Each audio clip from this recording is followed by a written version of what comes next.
ഇന്ത്യയിലെ ഏറ്റവും വലിയ അന്വേഷണ ഏജൻസിയായ CBI ഇപ്പോൾ വലിയ പ്രതിസന്ധിയിലൂടെയാണ് കടന്നു പോകുന്നത്. സ്വയം പ്രഖ്യാപിത ആൾദൈവമായ ബാബ റാം റഹീമിനെ മാധ്യമപ്രവർത്തകന്റെ മരണത്തിൽ അല്ലെങ്കിൽ കൊലപാതകത്തിൽ കോടതി വെറുതെ വിട്ടത് CBIയുടെ വിശ്വാസ്യതയെ ചോദ്യം ചെയ്യുന്നു. കൊല്ലപ്പെട്ട മാധ്യമപ്രവർത്തകന് എന്തുകൊണ്ടാണ് നീതി ലഭിക്കാത്തത്? എവിടെയാണ് CBIക്ക് പിഴച്ചത്? നമുക്ക് നോക്കാം.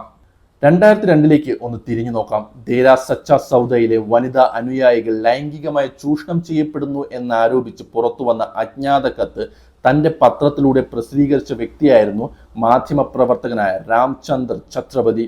ഇതിന് പ്രതികാരമായി അദ്ദേഹം കൊല്ലപ്പെട്ടു. 2019 പ്രത്യേക CBI കോടതി റാം റഹീമിനും മറ്റു 3 പേർക്കും ജീവപര്യന്തം ശിക്ഷ വിധിച്ചു. എന്നാൽ അന്ന് കോടതി ശരിവച്ച കുറ്റകൃത്യങ്ങൾ ഇപ്പോൾ പഞ്ചാബ് ഹരിയാന ഹൈക്കോടതി തള്ളിക്കളഞ്ഞിരിക്കുന്നു. റാം റഹീമിനെതിരെ സംശയരഹിതമായ കുറ്റം തെളിയിക്കാൻ പ്രോസിക്യൂഷന് കഴിഞ്ഞില്ല എന്നാണ് കോടതി നിരീക്ഷിച്ചത്. ഈ കേസിൽ CBIയുടെ അന്വേഷണ രീതിയെ കോടതി രൂക്ഷമായി വിമർശിച്ചു. സാക്ഷിമൊഴികൾ രേഖപ്പെടുത്തിയതും പ്രതികളുടെ മൊഴികൾ രേഖപ്പെടുത്തിയതും തമ്മിൽ വൈരുദ്ധ്യമുണ്ടെന്ന് CBI തുറന്നു പറഞ്ഞു. അതിനോടൊപ്പം തന്നെ പ്രധാന സാക്ഷിയുടെ മൊഴി പിങ് പോങ് പോലെ അങ്ങോട്ടും ഇങ്ങോട്ടും ആടി ഉലയുകയാണെന്നാണ് കോടതി നിരീക്ഷിച്ചത്. എവിടെയാണ് CBIക്ക് ഈ കേസിൽ പിഴച്ചത്?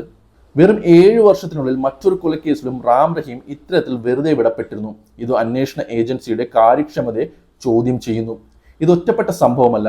ഡൽഹി മദ്യനയ കേസിൽ അരവിന്ദ് കെജ്രിവാളിനെയും മനീഷ് സിസോദിയെയും കോടതി വെറുതെ വിട്ടതും CBIയെ പ്രതിക്കൂട്ടിലാക്കിയിരുന്നു. രാഷ്ട്രീയമായി വലിയ പ്രാധാന്യമുള്ള കേസുകളിൽ CBIക്ക് അടിപതർന്നത് ജനാധിപത്യത്തിന് നല്ല സൂചനയല്ല. എത്ര പ്രമാദമായ കേസിലായാലും പ്രതികൾ എത്ര വലിയ ഉന്നതരായാലും വ്യക്തമായ തെളിവുകളുടെ അടിസ്ഥാനത്തിൽ മാത്രമേ നീതി നടപ്പാക്കാൻ കഴിയൂ.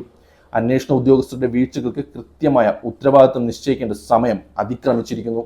നീതി നടപ്പിലാക്കേണ്ടത് വിധിന്യായങ്ങളിലൂടെ മാത്രമല്ല, അത് വ്യക്തമായ അന്വേഷണങ്ങളിലൂടെ കൂടിയാണ്.